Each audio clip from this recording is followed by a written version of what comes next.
नमस्कार, मैं हूं आशुतोष। आप देख रहे हैं टेलीकास्ट न्यूज़। जब भी चुनाव आते हैं तो जात पात और धर्म की राजनीति होना लाजमी है। फिलहाल लोकसभा का चुनाव अब शुरू होने वाला है। पहले चरण का मतदान अब होने ही वाला है, लेकिन सभी राजनीतिक पार्टियां जो हैं जात पात और धर्म के आश्रय चुनाव जीतने की जुगाड़ में लगे हुए हैं। जाहिर सी बात है, राजनीतिक पार्टियों से लेकर राजनेताओं के जुबान पर अलग अलग जातियों का नाम होता है। ऐसे में इस बार बिहार के अंदर खासकर अगर हम राजद की बात करें तो राजद की जो परंपरागत वोट बैंक है MY समीकरण यानी कि मुस्लिम और यादव, उस वोट बैंक की चर्चाएं जोरों पर है।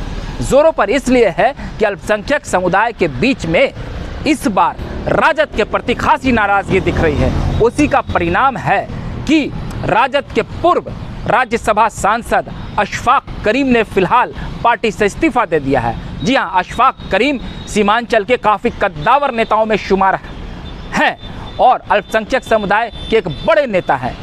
राजद से उनकी तलखी कुछ समय से चल रही थी। सबसे पहले तो मैं आपको बता दूं कि कुछ समय पहले अशफाक करीम का जब राज्यसभा का कार्यकाल पूरा हुआ तो उनकी जगह संजय यादव, जो कि तेजस्वी प्रसाद यादव के निजी सहायक हैं या थे, आप कह सकते हैं, उनके निजी सहायक हैं, उनको राज्यसभा भेज दिया गया। अशफाक करीम को दोबारा नहीं भेजा गया। वहीं अशफाक करीम ये आस लगा बैठे थे कि कटिहार संसदीय क्षेत्र से उनको चुनावी रण में उतारा जाएगा, लेकिन ऐसा भी नहीं हुआ।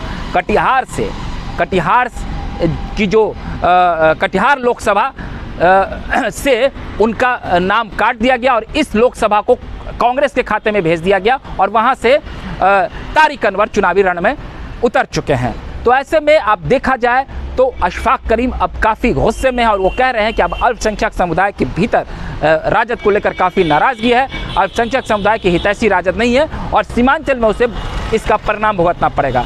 वहीं आप बात करें तो सरफराज आलम, जो कि राजद के कद्दावर नेता तस्लीमुद्दीन के पुत्र हैं, उनका भी एक वीडियो वायरल हुआ। अररिया में वो मंच पर फूट फूट कर रोने लगे कार्यकर्ताओं के बीच।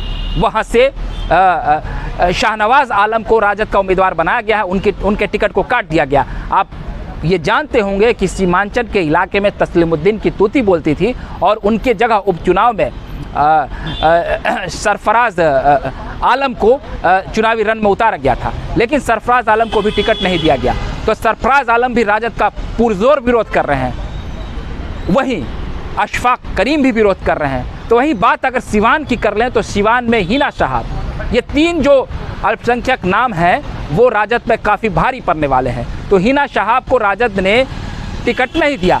अब क्या बातें हुई, किन मुद्दों को लेकर के तलखियाँ हुई, ये बातें तो सार्वजनिक नहीं आई, लेकिन अंदाज लगाया जा सकता है क्योंकि हिना साहब एक पेशेवर राजनीतिज्ञ नहीं हैं। उनके पति मोहम्मद शहाबुद्दीन बिहार की राजनीति में बाहुबली के तौर पर जाने जाते थे और लंबे समय तक राजद से जुड़े रहे हैं और राजद को कभी अपने बंदूक के नोक पर सत्ता में लाने का भी उनके ऊपर दारोमदार हुआ करता था। लेकिन उस जो सीवान का जो इलाका है वहाँ पर हिना साहब की तूती बोल रही है और अल्पसंख्यक समुदाय का एक बड़ा वर्ग जो है उनके समर्थन में खड़ा है। और अब सोशल मीडिया पर काफ़ी चीज़ें ट्रेंड कर रही है और अल्पसंख्यक समुदाय के भीतर जो नाराज़गी है अब वो उभर कर सामने आ रही है। इश्तियाक अहमद एक बिहार के अल्पसंख्यक समुदाय के नेता हैं, वो भी ट्वीट करते हैं और उनकी भी जो फेसबुक पर है वॉल पर आप देख सकते हैं कि किस तरीके से हिना साहब के समर्थन में ये लोग गोलबंद हो रहे हैं। तो हालांकि सिवान से अभी राजद ने अपना कोई उम्मीदवार नहीं उतारा है। वही अगर हम समग्रता में सभी दलों की बात कर ले अल्पसंख्यक समुदाय की स्थिति को लेकर तो पूरे अल्पसंख्यक समुदाय के भीतर एक नाराज़गी है क्योंकि जदयू, राजद, कांग्रेस और भाजपा जैसी तमाम पार्टियां ने इनकी अनदेखी की है। हालांकि अल्पसंख्यक समुदाय के वोट बैंक पर जो सबसे बड़ा दावेदारी होता है वो राजद का ही होता है। राजद बिहार में 23 संसदीय लोकसभा सीट पर चुनाव लड़ रही है। पहले वो 26 पर लड़ रही थी, लेकिन 3 सीटें उन्होंने मुकेश सहनी को दे दी। लेकिन अब 23 में से 22 की घोषणा उसने कर दी है, जिसमें 2 सीटों पर अररिया और मधुबनी में।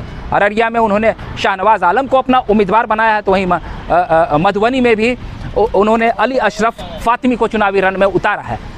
तो कुल मिलाकर देखा जाए तो राजद आखिर अल्पसंख्यक समुदाय उसकी क्यों अनदेखी कर रही है? क्या राजद को अब इस वोट बैंक के आश्रय चुनावी रण में सफलता नहीं हासिल करनी है? वहीं अगर हम बात करें तो सीमांचल के इलाके में जिस तरीके से आप देख सकते हैं कि ओवैसी की पार्टी भी चुनाव लड़ रही है, कुल बिहार में 11 सीटों पर चुनाव लड़ रही है, तो ओवैसी फैक्टर भी जो है अल्पसंख्यक समुदाय में सेंधमारी करेगा। ऐसे में राजद के सामने चुनौतियां बहुत बढ़ गई है। आपको हमारा ये वीडियो अच्छा लगा हो तो उसे प्यार दे दे। अगली बार हम फिर नए वीडियो के साथ हाजिर होंगे। तब तक के लिए आप हमें इजाज़त दीजिए। बहुत बहुत धन्यवाद।